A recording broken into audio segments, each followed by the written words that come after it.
Okay, let's compute a derivative using implicit differentiation. So as you can see here, fairly basic equation. What we're going to do is first take the derivative of cosine of x. We're doing this implicit differentiation with respect to x. So this is just going to be a negative sine of x.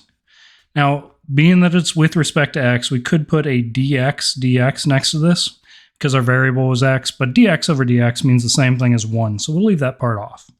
Next, let's go ahead and say the derivative of sine of y is going to be plus cosine of y, but our variable is y, so we go a dy dx with this. And on the right-hand side, the derivative of our constant is going to be 0. From here, all that remains is we want to get that dy over dx on one side all by itself. So the next thing I'll do is go ahead and add sine of x to the other side, doing the same thing to both sides of this equation. So that'll be eliminated from this side. We'll be left with cosine of y with a dy dx. And on the right-hand side, now we have 0 plus sine of x is going to give us sine of x.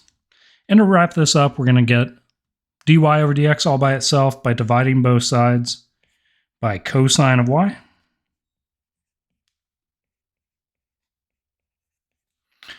All right, cosine of y over cosine of y goes away, and we are going to be left with dy over dx. Our derivative with respect to x is equal to sine of x over cosine of y. So I hope this helps out as you're working on implicit differentiation. Just remember, whenever your variable's a y, you need to include a dy over dx with that term. And then be careful as you're solving down for dy over dx on one side by itself. Good luck.